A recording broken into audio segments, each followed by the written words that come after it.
Halo semua, kali ini kita akan membahas buku ESPS Pendidikan Pancasila, Kurikulum Merdeka untuk kelas 5. Yang akan kita bahas adalah bab 2 soal HOTS yang ada di halaman 79 dan soal AKM yang ada di halaman 80 dan halaman 81. Kita mulai membahas dari soal HOTS nomor 1. Seminggu lagi akan dilaksanakan penilaian akhir semester. Namun beberapa hari ini Budi mengalami demam. Ia pun tidak dapat belajar untuk ujian dengan baik.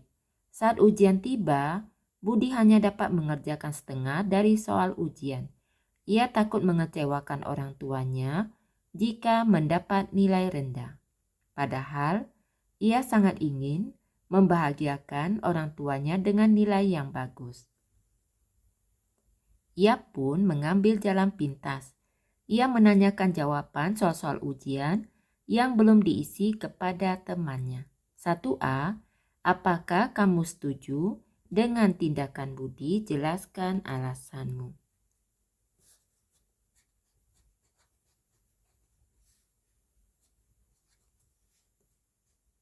Jawabannya tidak setuju karena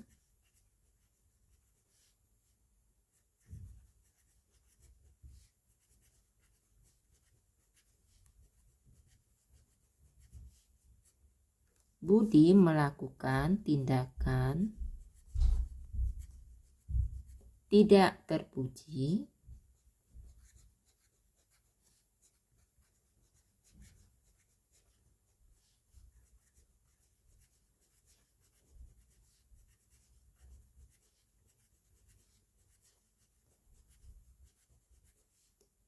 dengan menanyakan jawaban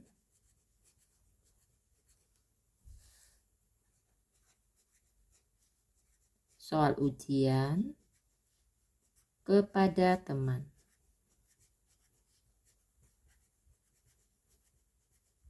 1B, apakah tindakan Budi sudah sesuai dengan norma yang berlaku? Jelaskan.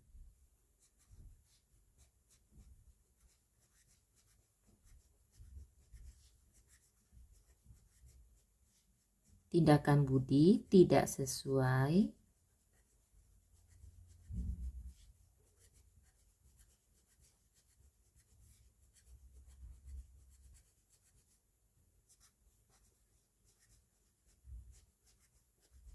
dengan norma kesusilaan yang mengatur tentang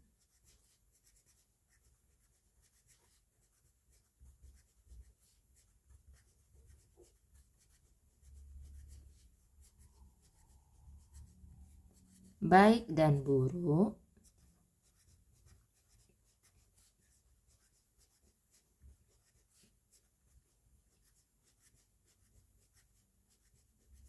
suatu tindakan.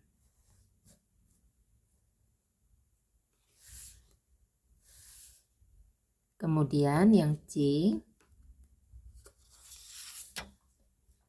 apakah yang seharusnya Budi lakukan?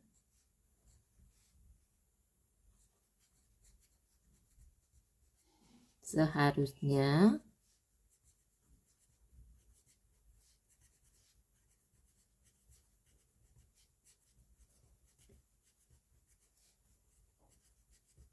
Budi mengerjakan soal ujian dengan jujur.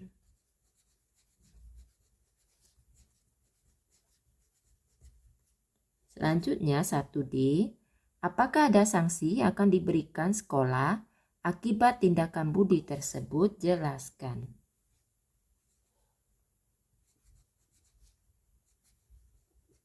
Sanksi yang akan diberikan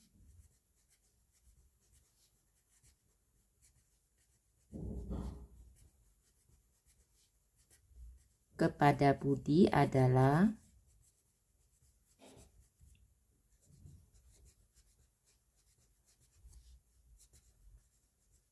berupa teguran dari guru.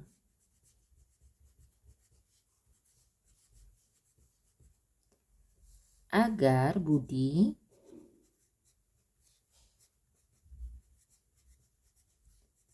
tidak melakukan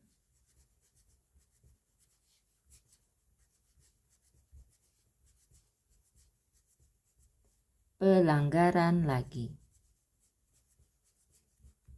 Selanjutnya untuk soal nomor 2. Bayu datang ke taman bermain membawa sepatu roda yang baru dibelinya.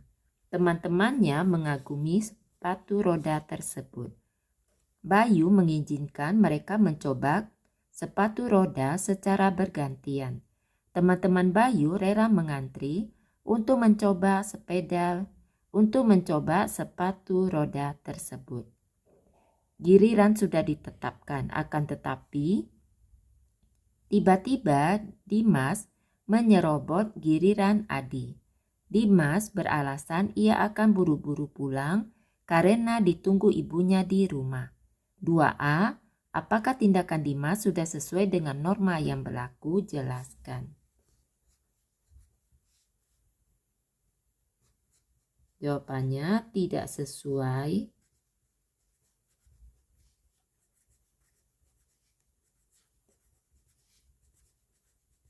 dengan norma yang berlaku.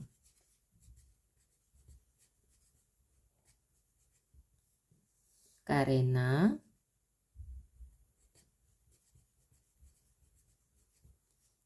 Dimas tidak mematuhi aturan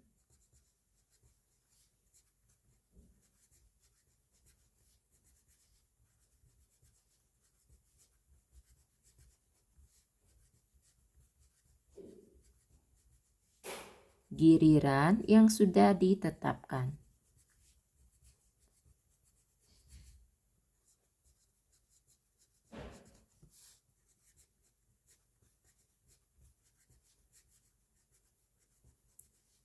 Oleh teman-temannya.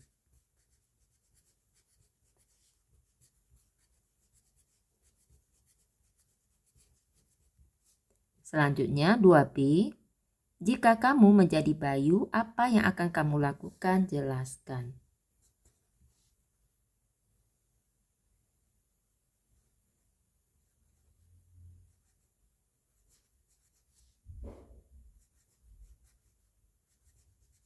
Bayu akan menegur Dimas dan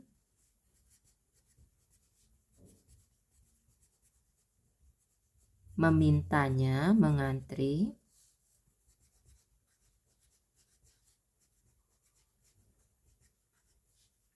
hingga gilirannya tiba.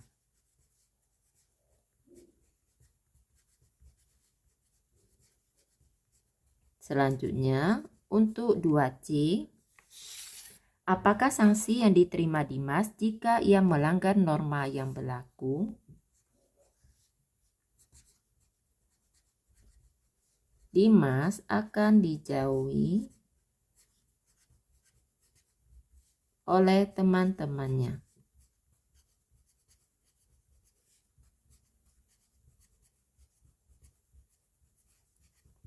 Selanjutnya, untuk soal AKM. Bacalah teks berikut untuk menjawab soal nomor 1 hingga soal nomor 4. Judulnya kaidah atau aturan yang berlaku bagi tingkah laku manusia. Nomor 1, pilihlah satu jawaban yang benar. Manakah pernyataan yang benar tentang norma kesopanan? Nomor 1, jawabannya adalah C.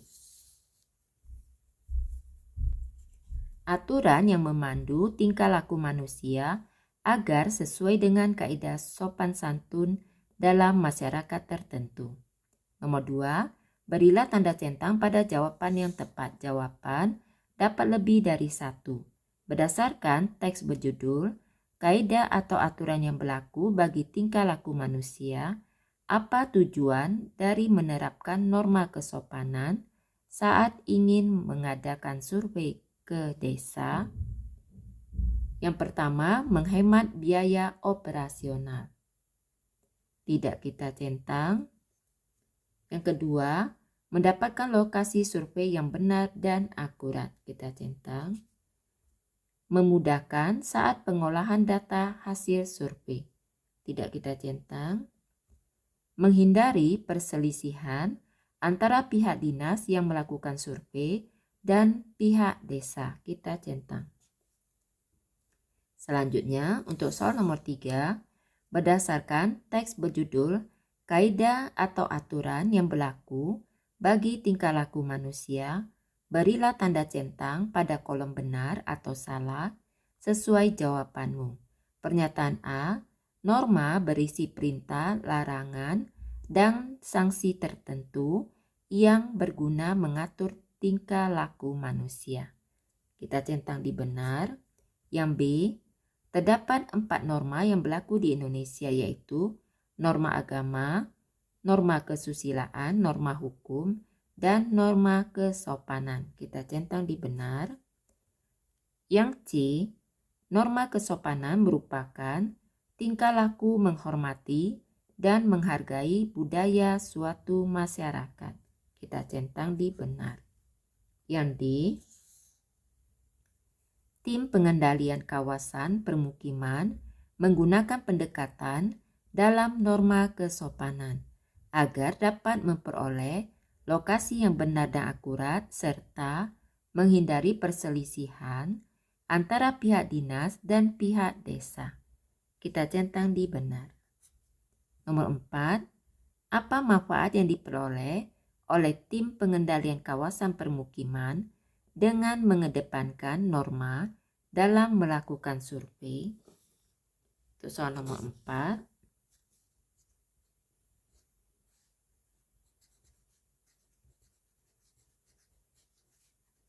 Mendapatkan lokasi yang benar dan akurat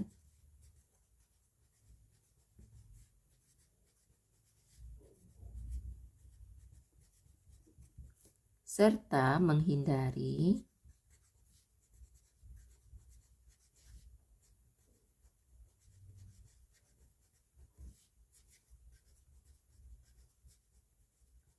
perselisihan antara pihak dinas